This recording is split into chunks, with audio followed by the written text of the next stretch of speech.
اللهم صل وسلم على سيدنا محمد وآله. اللهم صل وسلم على سيدنا محمد وآله. اللهم صل وسلم على سيدنا محمد وآله. اللهم صل وسلم على سيدنا محمد وآله. اللهم صل وسلم على سيدنا محمد وآله. اللهم صل وسلم على سيدنا محمد وآله. اللهم صل وسلم على سيدنا محمد وآله. اللهم صل وسلم على سيدنا محمد وآله. اللهم صل وسلم على سيدنا محمد وعلى آل سيدنا محمد كما صليت على سيدنا إبراهيم وعلى آل سيدنا إبراهيم وبارك على سيدنا محمد وعلى آل سيدنا محمد كما باركت على سيدنا إبراهيم وعلى آل سيدنا إبراهيم في العالمين إنك حميد مجيد. Voilà. Alors, on va continuer avec les miracles de Sayyidina Muhammad sallallahu alayhi wa sallam.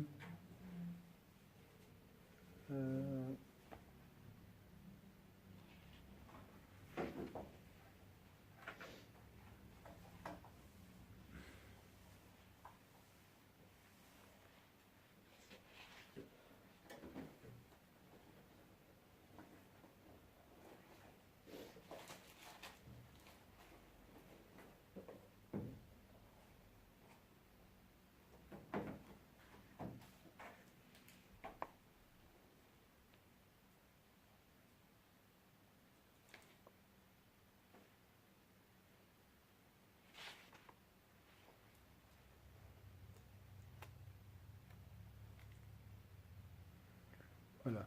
وندرت عين بعض أصحابه فسقطت فردها عليه السلام بيده. Parmi les miracles qui prouvent que Sayyidina Muhammad sallallahu alayhi wa sallam est un prophète envoyé par Allah, l'œil de l'un de ses compagnons faiblit et tomba. Le prophète sallallahu alayhi wa sallam le lui remit à la page 64. Le lui remit à sa place de sa main bénie et il devint le plus fort et le meilleur des deux yeux. L'œil de l'un de ses compagnons faiblit et tomba. Le prophète sallallahu alayhi wa sallam le lui remit à sa place de sa main bénie et il devient le plus fort et le meilleur des deux yeux. فرد عليه السلام بيده فكانت أصح عينيه وأحسنهما. وتفل في عين علي رضي الله عنه وهو أرمد يوم خيبر فصح من وقته وبعثه بالراية. Durant la bataille de Khaybar, il mit de la salive dans l'œil de Sayyidina Ali ibn Abi Talib, que Dieu soit satisfait de lui, qui souffrait de conjonctivite. Il guérit aussitôt et le prophète sallallahu alayhi wa sallam lui confia l'étendard. Durant la bataille de Khaybar, il mit de la salive dans l'œil de Sayyidina Ali ibn Abi Talib, que Dieu soit satisfait de lui, qui souffrait de conjonctivite et il guérit aussitôt et le prophète sallallahu alayhi wa sallam lui confia l'étendard.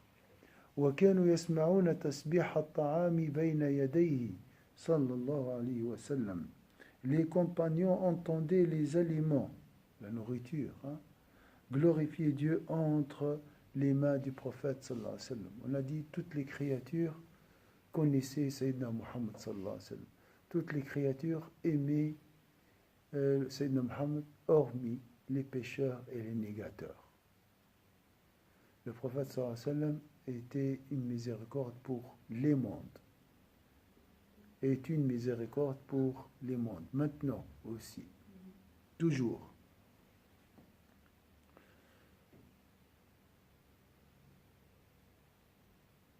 Il est vivant, Sayyidina Muhammad sallallahu alayhi wa sallam, dans sa tombe. La preuve, Allah prie sur lui. Donc Allah ne prie pas sur quelqu'un qui est mort.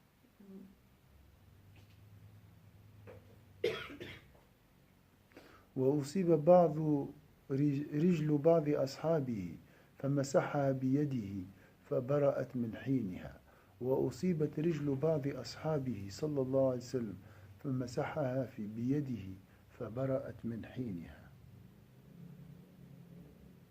Les compagnons entendaient.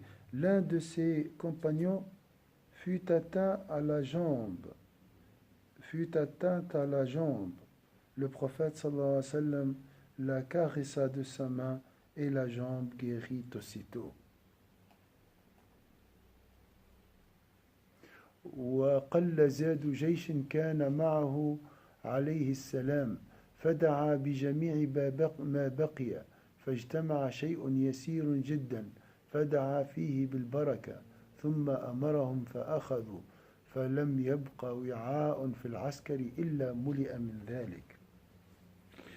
Les provisions de l'armée diminuèrent.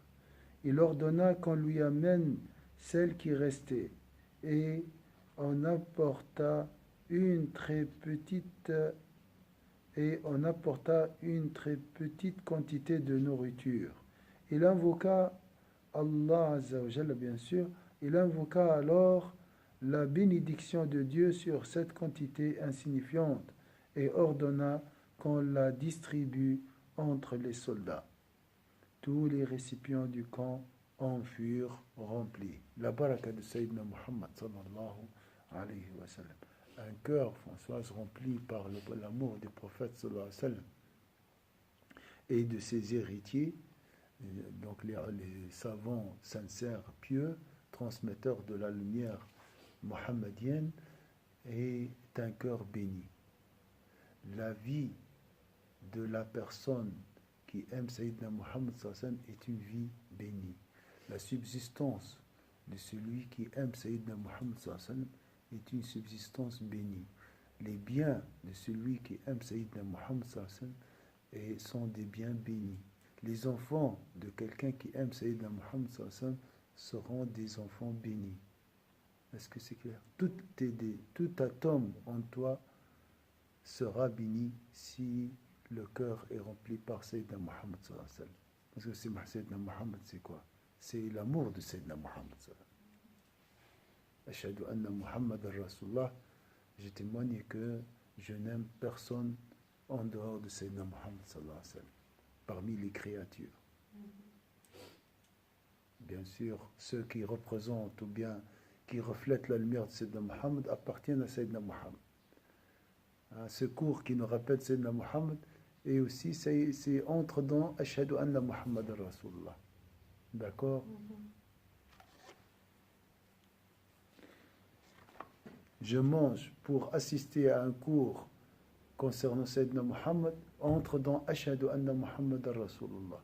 Je suis à l'UVAM, je travaille pour la communauté qui témoigne qu'il n'y a point de divinité que Dieu et que Sayyidina Muhammad sallallahu alayhi wa sallam. Ce travail est une bénédiction. Est-ce que c'est clair? Oui. Toute chose liée à Sayyidina Muhammad est bénie et bénira aussi notre vie. D'accord? Oui. C'est pour ça la prière sur le prophète sallallahu alayhi wa sallam, c'est parmi peut-être les meilleures formes de dhikr, surtout à notre niveau. Donc, il ne faut pas penser que c'est juste des miracles pour à l'époque. Aujourd'hui, tu peux vivre cette bénédiction grâce à l'amour de Sayyidina Muhammad sallallahu alayhi wa sallam. Le jour de lundi est béni grâce au prophète sallallahu alayhi wa sallam. Le jour de jeudi est béni grâce au prophète sallallahu alayhi wa sallam. Le jour de vendredi est béni aussi grâce à la prière sur Sayyidina Muhammad sallallahu alayhi wa sallam. Vous voyez la présence de Sayyidina Muhammad sallallahu alayhi wa sallam. Et il y a des gens qui disent le jour de sa naissance. Et le jour de lundi, on ne sait jamais, c'est le jour de la naissance du prophète. Et le jour de l'envoi du prophète sallallahu alayhi wa sallam en tant que prophète. Il était envoyé, il a reçu la révélation un lundi. Donc un jour qui est plein de baraka. Pourquoi? Parce qu'il y a un événement lié à Sayyidina Muhammad sallallahu alayhi wa sallam. La source de la bénédiction, la source du bonté sur cette terre. Et pour les univers. Attention, pas pour nous seulement. Pour les animaux, pour toutes les créatures.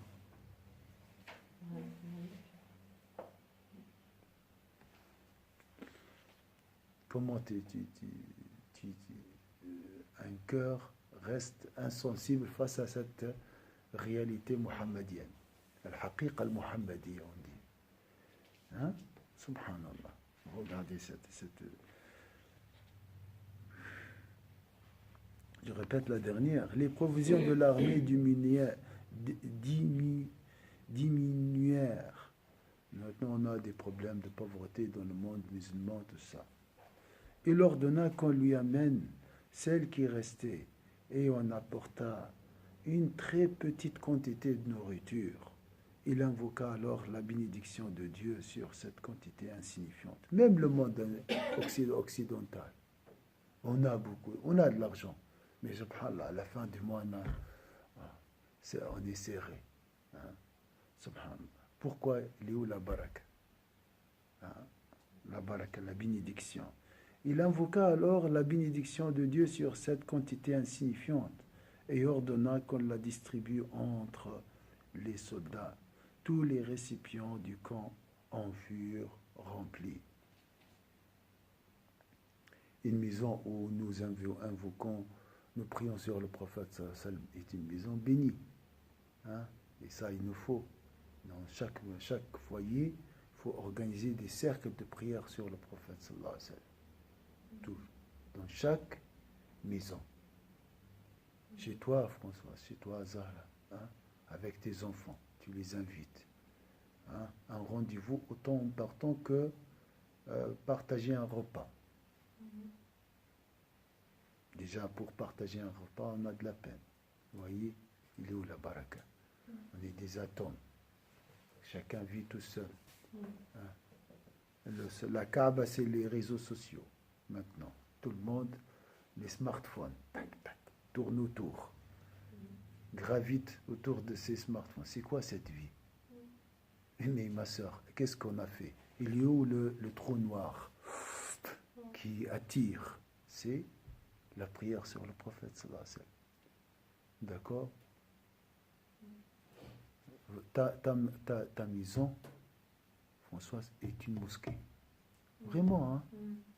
Ta maison est une mosquée. Un tapis, joli tapis, une ambiance spirituelle, toujours propre. Pas seulement parce que j'ai peur que Zara va me rendre visite. Non, non, non. Non, toujours pas ça. Et pas parce que voilà, elle doit être comme. Non. Comme si le prophète il est parmi avec moi.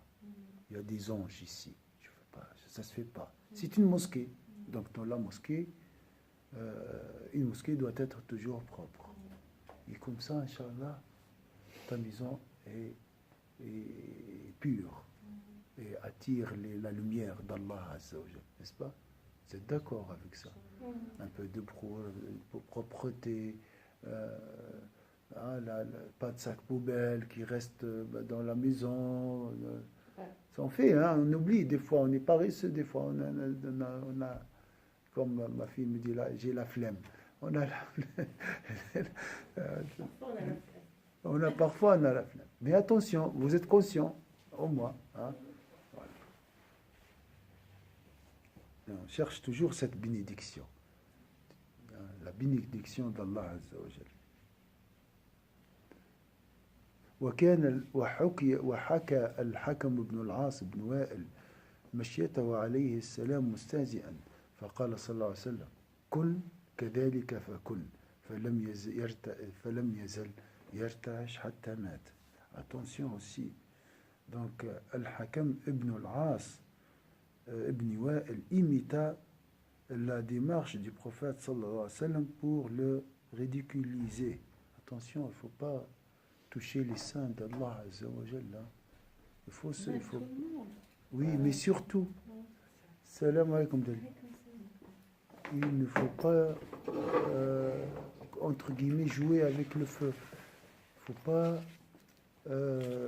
là, par exemple, se moquer des pieux, des saints. Mais c'est qui les saints? qui lit ça? Dalil, elle peut être sainte. Elle peut être wali. Hein? D'accord? Ça n'a rien à voir avec le voile, pas le voile. Hein? Non, avec le cœur. Ça n'a rien à voir avec imam, pas imam. Ça n'a rien à voir avec il a prié subh en groupe ou non. Attention.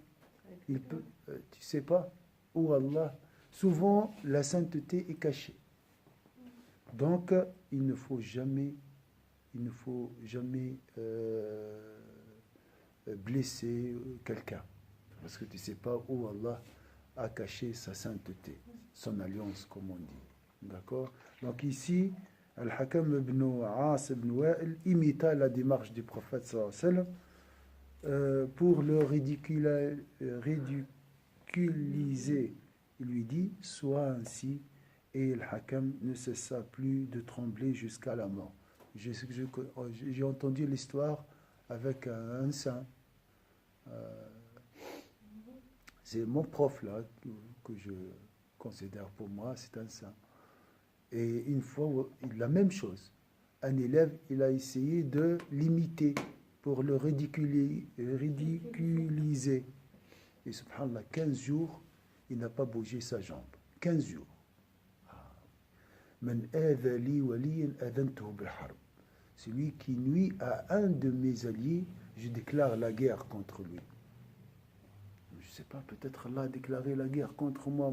C'est pour ça, des fois, ça ne marche pas.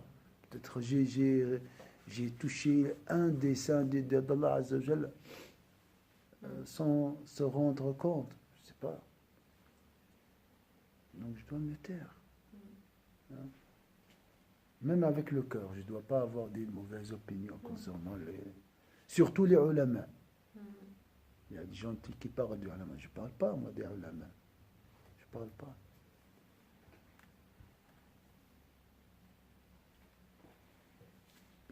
وخطب عليه السلام امرأة فقال لها أبوها إن بها برصا امتناعا من خطبته واعتذارا ولم يكن بها برص فقال عليه السلام فلتكن كذلك فبرصت وهي أم شبيب ابن البرصاء الشاعر on dit الشاعر pour la femme aussi إلى غير ذلك من آياته ومعجزاته.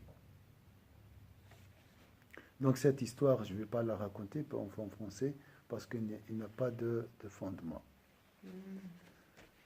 وإنما اقتصرنا على المستفيض ومن يستريب في انخراق العادة على يده ويزعم أن أحد هذه الوقائع لم تنقل تواترا بل المتواتر هو القرآن فقط كمن يستريب في شجاعة سيدنا علي رضي الله عنه وسخاوة حاتم الطائي ومعلوم أن أحد وقائعهم غير متواترة ولكن مجموع الوقائع يورث علما ضروريا. Alors, Ghazali essaie ici de répondre à ceux qui sèment les doutes concernant ces miracles et concernant même la prophétie de Sayyidina Muhammad sallallahu alayhi wa sallam. Ce ne sont là que quelques-uns des miracles et des signes de l'envoyé de Dieu. Nous nous sommes limités à ceux qui sont notoires et sans être exhaustifs. Celui qui doute que le prophète sallallahu alayhi wa sallam ait accompli ces miracles, qui affirme que ces récits n'ont pas été transmis par de nombreuses sources indépendantes et que seul le Coran doit être retenu, transmis de cette façon miraculeuse, est comme celui qui doute de la bravoure de Sayyidina Ali. Donc Sayyidina Ali, il n'y a pas de doute que Sayyidina Ali était brave, était un homme brave. Ça, c'est une certitude dans nos cas. Pourquoi alors vous avez des doutes concernant ces miracles? Ghazali l'a dit. Une force dans l'argumentation incroyable chez le Ghazali. On n'a jamais pensé à ça. Vous avez des doutes que Victor Hugo était un homme de littérature d'excellence ou était nul? Vous n'avez pas des doutes. Hein? La même chose. Concernant toutes les légendes de l'histoire. Hein. Il y a des légendes, on ne sait pas. Mais, voilà. et comme celui qui doute de la bravoure de Sayyidina Ali, que Dieu soit satisfait de lui, ou de la générosité de Hatem al-Ta'i. Les arabophones connaissent très bien Hatem al-Ta'i. Hatem al-Ta'i est une légende de générosité. Il donne tout. Il a donné tout. Il a gardé, je crois, une fois même, il a gardé son épée, parce que voilà, les Arabes, et son cheval. Après, il a égorgé pour Après, une fois, voilà, il a reçu des invités, il a égorgé même son cheval pour ses invités. Il gardait rien. Et c'était une légende. C'était une vérité pour nous. Même, on n'a pas des preuves, mais c'est comme ça. Vous voyez le cerveau de Al-Ghazali, c'est incroyable. Comment il trouve les argumentations, subhanallah. Et après la mort de Hatem al-Ta'i, c'est une légende, hein, on l'a dit.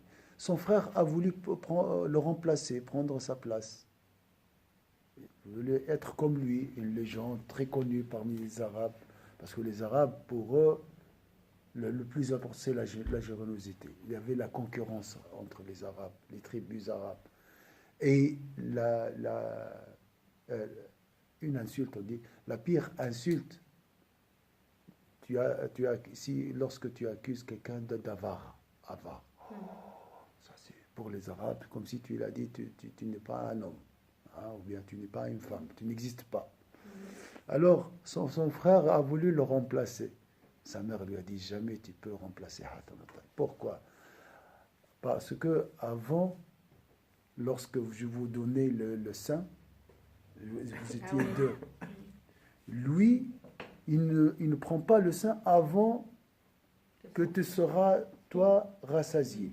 Il te laisse tout d'abord boire, manger. Une fois que tu es rassasié, lui, il prend le reste. Mais toi, si tu le trouves en train de prendre, de boire, tu le pousses pour prendre le sein. Donc toi, tu ne peux pas être comme lui. Donc lui, la générosité court dans ses veines. Subhanallah. Comme la beauté de Sayyidina Muhammad était naturelle. Il était beau. La lumière de Sayyidina Muhammad, il était partout. Il était saint depuis, même on dit avant la naissance. Dans la table gardée, il était marqué que c'est une lumière.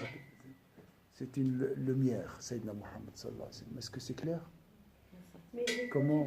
Quand tu dis que Cheikh Al-Ghazali, en fait, il a eu une expérience immense que nous, parfois, nous, on n'a pas. C'est-à-dire qu'il était quand même dans un milieu où il voyait beaucoup de choses, hein, par rapport à son enseignement, par rapport à... Il voyait tout ça quand même. Je veux dire, il a eu cette expérience.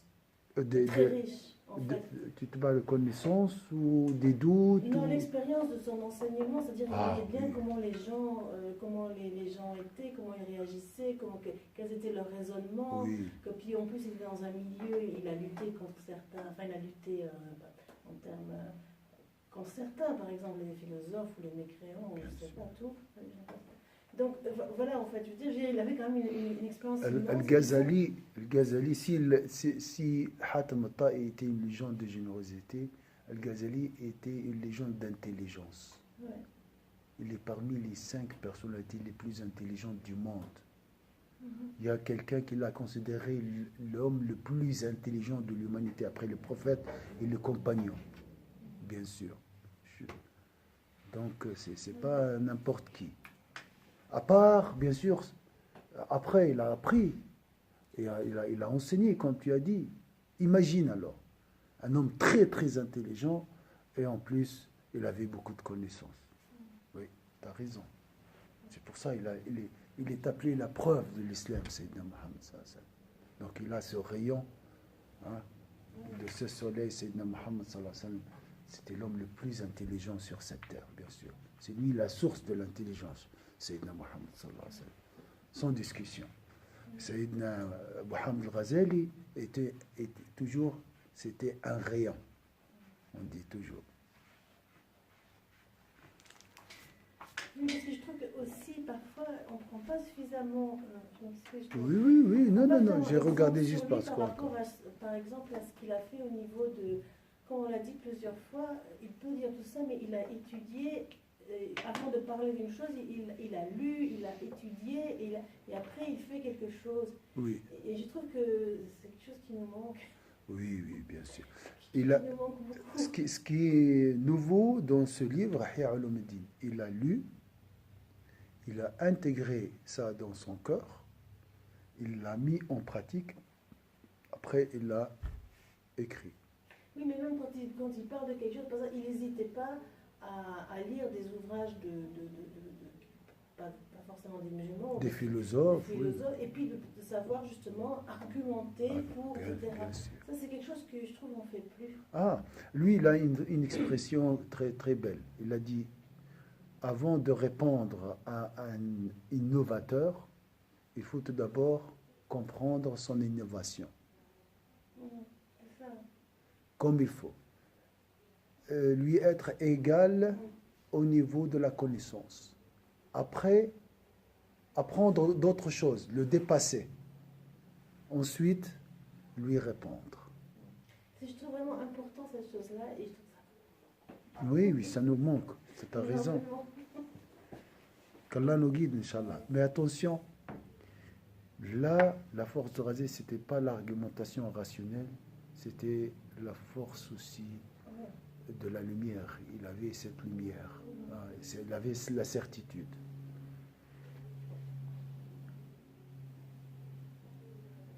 Alors, celui qui doute que Sayyidina Muhammad ait accompli ces miracles, qui affirme que ces récits n'ont pas été transmis par de nombreuses sources indépendantes et que seul le Coran doit être tenu transmis de cette façon mutawatir, miraculeuse, et comme celui qui doute de la bravoure de Sayyidina Ali ibn Abi Talib, que Dieu soit satisfait de lui, ou de la générosité de Hatim al-Ta'i, alors qu'il est notoire que les récits individuels les concernant n'ont pas été transmis par de nombreuses sources indépendantes. On sait très bien aussi, il n'y avait pas de chaîne de transmission concernant Sayyidina Ali, ou la bravoure de Sayyidina Ali, qui prouve la générosité de Sayyidina de Hatim al-Ta'i.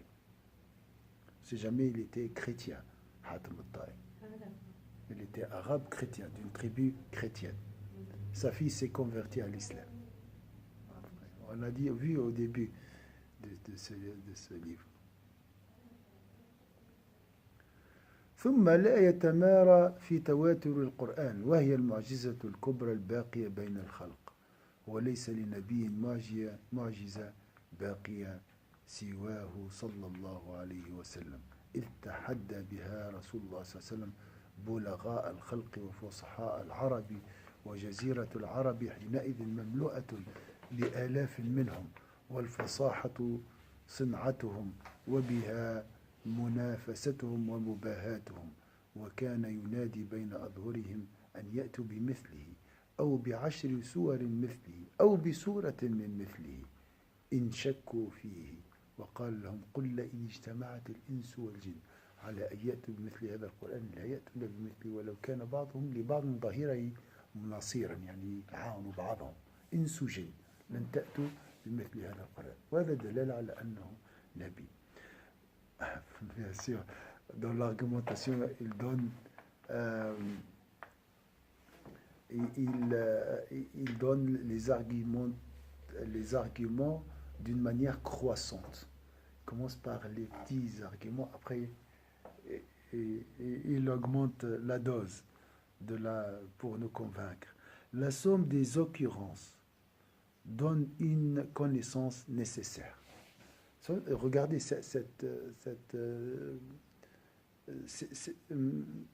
parmi les sources de la certitude, la somme des occurrences.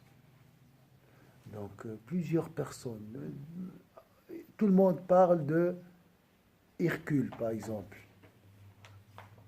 On ne l'a pas vu, on n'a pas des récits, on n'a pas des... Mais c'est... la somme des occurrences donne une connaissance nécessaire. Tout le monde dit que Sayyidina Mohammed est un prophète. C'est connu. Donc c'est un prophète. Voilà. En outre, il n'a aucun doute sur la transmission consécutive et indépendante du Coran. Là, le Coran, bien sûr, là, on n'a pas de doute. Si vous... D'accord, Sayyidina Mohammed, tout ça, ces miracles, on n'a pas des preuves, comme on dit, par tawatur, d'une façon... des sources, comme on dit ici, on a dit, n'ont pas été transmis par de nombreuses sources indépendantes. Hein? Alors, et le Coran, en outre, il n'a aucun doute que sur la transmission consécutive et indépendante du Coran, qui est le plus miracle, qui est le plus grand miracle encore présent parmi les créatures. Le Coran est transmis, il est le même depuis 1400 ans. Ils ont essayé de trouver des soupçons, des choses, mais voilà. Encore présent parmi les créatures. À part Sayyidina Mohammed, aucun autre prophète n'a accompli un miracle encore présent parmi nous. L'envoyé de Dieu sallallahu alayhi wa sallam a défié par le Coran les plus grands oratoires de la création et les Arabes les plus éloquents, à une époque où la péninsule arabe en comptait des milliers. Les oratoires dont l'éloquence était la spécialité, le métier, qui se vantaient de leur art et se lançaient des défis. Le prophète sallallahu alayhi wa sallam les défia de produire quelque chose de semblable au Coran, ou ne serait-ce qu'une partie, même infime, de celui-ci, et ce, même s'ils s'entraidaient. Il leur lança ce défi pour les frustrer. Ils furent ainsi incapables de produire quelque chose de semblable et se détournèrent de lui au point de risquer leur vie et d'exposer leurs épouses et leurs enfants à la captivité. Ainsi, ils ne purent ni désavouer ni critiquer l'éloquence et la beauté du Coran. Par la suite, le Coran s'est répandu à travers le monde, en Orient et en Occident, siècle après siècle et époque après époque, depuis bien 500 ans. Donc ici, c'est le livre a été écrit 500 ans après l'immigration du prophète sallallahu alayhi wa sallam. Nul n'est jamais parvenu à l'égaler. On peut dire, donc, depuis 1400 ans, nul n'est jamais parvenu à égaler le Coran. Jusqu'à maintenant. Pourquoi? C'est un miracle. Donc, c'est le miracle vivant qu'il est parmi nous. وقال ذلك تعجيزا لهم فعجزوا عن ذلك وصرفوا عنه حتى عرضوا أنفسهم للقتل ونساءهم وذراريهم للسبي وما استطاعوا أن يعارضوا ولا أن يقدحوا في جزالته وحسنه. ثم انتشر ذلك بعده في أقطار العالم شرقا وغربا، قرنا بعد قرن وعصرا بعد عصر، وقد انقرض اليوم قريب من 500 سنة فلم يقدر أحد على معارضته. فأعظم بغباوة من ينظر في أحواله ثم في أقواله ثم في أفعاله ثم في أخلاقه ثم في معجزاته ثم في استمرار شرعه إلى الآن ثم في انتشاره في أقطار العالم ثم في إذعان ملوك الأرض له في عصره وبعد عصره مع ضعفه ويتمه ثم يتمارى بعد ذلك في صدقه. وما أعظم توفيق من آمن به وصدقه واتبعه في كل ما ورد وفي كل ما ورد وصدر.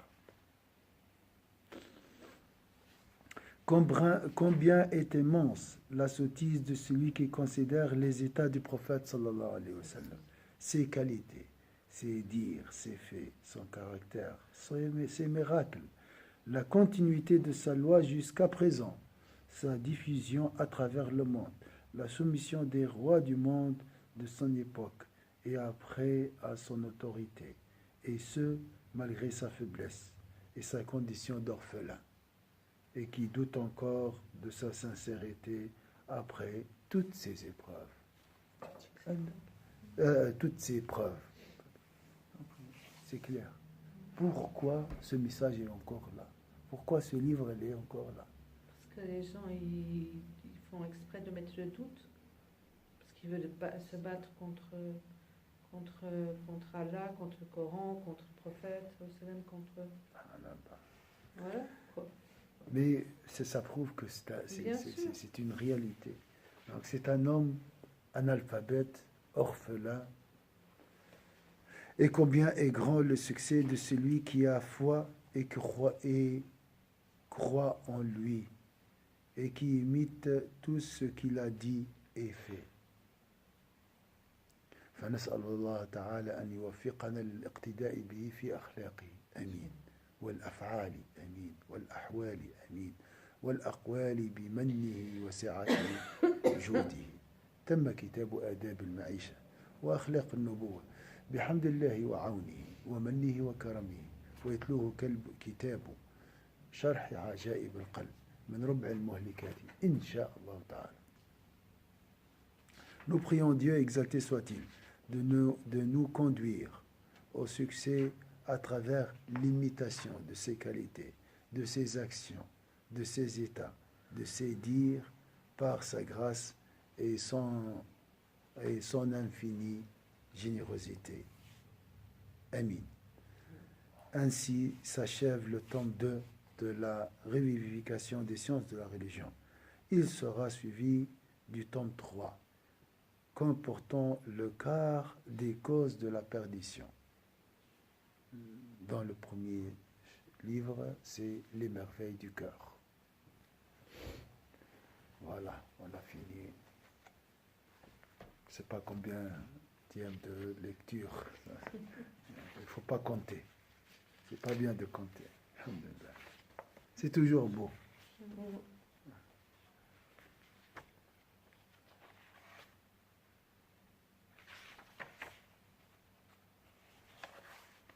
Samira n'est pas parmi nous, mais son livre il est parmi nous. Donc il est avec nous, Inch'Allah. La prochaine fois, Inch'Allah, on va reprendre la lecture. Lundi prochain, vous avez une remarque? Vous avez quelque chose? Moi, je ne serai pas là lundi prochain. Ah, lundi prochain, je ne suis pas là aussi, moi.